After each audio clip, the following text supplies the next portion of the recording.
Welcome back to Board Bits. Today, for you guys, I'll be modding a Keychron V1, or actually, I'll just be plain building it, because this is a bare bones kit, just like the Outemu maker. It comes with a switch puller, a keycap puller, a screw that has magnetism on it, a Allen wrench for the specific bottom screws on the bottom of the V1, and a USB-C to C cable with a USB-C to A adapter on the end of it, and of course, the actual board itself. Okay. Here we go. Wow, it's so much lower than the TH80. You got any feet? Oh, it does have feet. Sweet. No screws under the feet. It's got two-stage feet. Oh, look at that. Now it's like facing me. All right, this is gonna be a silent build. So we got silent switches. They're hopefully good. But we'll see how good they are. But first, gotta unscrew this. 8 Allen wrench specific screws later, we can take off the top case. But these, we can actually use the electric screwdriver for. Thank goodness. And after all that screwing, voila, the board is now open, and it's already got something inside dampening the noise. Well, it looks like we already got a silicone dampening mat. Do we want to add more foam? Or do we want to add less foam? Also, we got a piece of foam in between the PCB and the plate. Nice. Do I want to tape the back of the PCB? No. I don't want it to be poppy. This is not the poppy build. After the video, I would tape the back of the PCB and it would do nothing. This is me trying to sponge some foam in there. I would end up taking it out later. Just because I want a quiet build does not mean I should bend my PCB and or ruin the plate by not being able to even put it in there in the first place. Now here's the true question. Did I frick it up or am I a genius? You clearly fricked it up, my friend. I was also gonna add a gasket. Yeah, you're not gonna have room with that. Much space in here. Yep, I know. Alright, so now we mod the stabilizers, I think. Yep, it's time.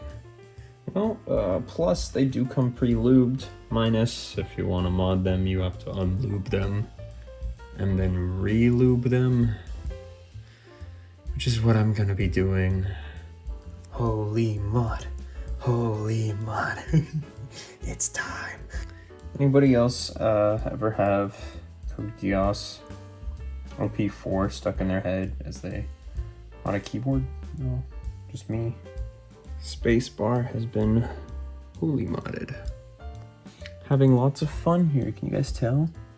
Having so much fun. This is fun. This is. Yeah, whatever.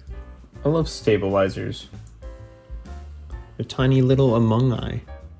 As you can tell, I was kind of going mad, but here I am finishing up the stabilizer mods, and then I can finally screw them back in. I know Keychron stabilizers aren't the best, but this is what we're going to end up using for this build, because that's what I can afford. Bro. Sorry for the jump scare, but I figured both of us should kind of relive that moment in real time. It scared me again when editing, but you know, the PCB is fine. Plenty of screws later, and we got it. Let's go. I'll see if this even fits in there. Told you guys it wouldn't. Now, I don't have the correct size for the O-ring gasket mod, I just realized. Used up the last of those in the last keyboard. So what I'm going to do is just stack them on top of each other, and we're going to see if that works out just as well. It kind of will, but it won't be as bouncy. Sweet, sweet sponginess. Without any rattle. Without the board warping, which is a problem I just had earlier, which caused me to do some emergency repairs. Actually, it's getting late. I'll save that part for tomorrow morning. As simple as that. There we go. I ended up putting the top case back on because it won't affect whether or not the switches go in, and boom. Outemu Silent Yellow switches for all us who love to bottom out and are heavy typers and need to type a lot at hours that other people would rather not hear us. Seems like they were nice enough to throw in sample switches, other Outemu switches. I believe this is the Silent Peach and Outemu Panda. Let's do a little sound test real quick. Outemu Panda.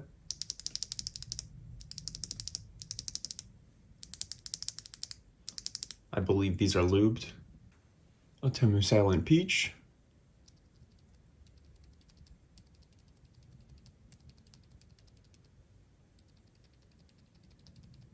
Pretty silent.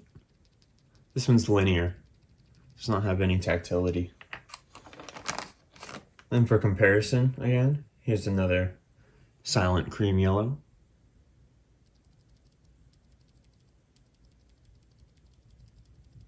Feels just about the same as the Silent Peach, just with a little bit of tactility to it. And of course, I threw those guys in my keyboard. I would be using tactile silent switches to get a little bit of feeling in my keystrokes, but, you know, still be able to type at crazy times. Alright, I didn't want to ruin the time lapse or anything, but I wanted to show you guys something real quick. And it's that if switches have bent pins, it's not the end of the world. You see this one right here? This one's pretty bad. This is an extreme example. Nothing I've ever seen is really like this. What we gotta do is bend the pin back, like so, very gently. And there.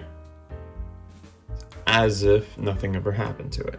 And now to show you guys my money's where my mouth is, I'm gonna use it in the keyboard. Let's make it the tilde. And then we can check on how operational it is. A lot of these switches came bent. That's what happens when you get bags like these. It's just shipping, but it's not the end of the world. They're not broken. This is the one I just bent back, putting it right back in there. So yeah, some switches do come with bent pins and shipping. It happens, but it's not the end of the world. And as you see, after I put on the keycaps, they'll be absolutely fine. Now you know exactly what we gotta do. Gotta add some keycaps to those switches. These are GMK DMG clones, but they are ABS double shot, like the originals. Now you guys may have noticed I placed some keys incorrectly, like these out of order, or this is supposed to be delete. It's because I want to remap the keys. I want this to be the RGB light button, and I want this to be delete, simply because I need it to be away from the enter key. I don't want to accidentally be like, oops. Page down and page up are much better down here for me. Let's do a real quick typing test.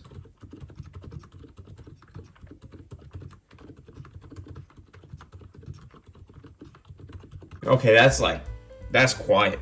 This is way quieter than my quiet low profile build. This is an actually quiet keyboard. I understand what people say when they think it's mushy. However, the tactility really helps with that. If this were linear, I think it would just feel pure mush. I might replace the stabilized keys with milky yellows, just because I'm still being quiet, but I still get some satisfying, oh yeah, All right, now let's see what it sounds like with milky yellows on the stabilized switches.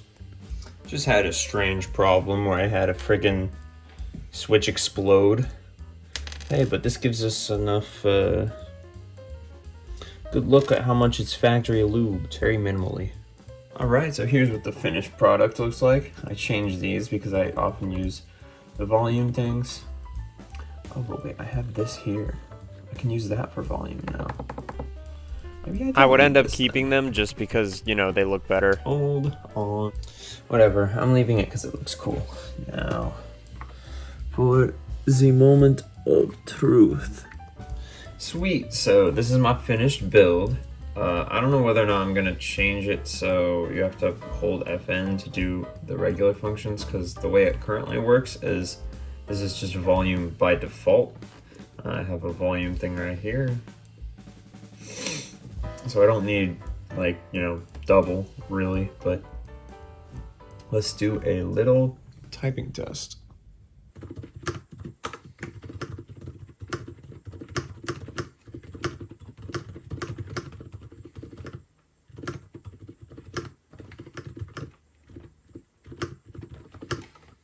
Thank you guys for sticking around this whole video, and if you really liked it, like and subscribe. There will be more coming soon. Peace.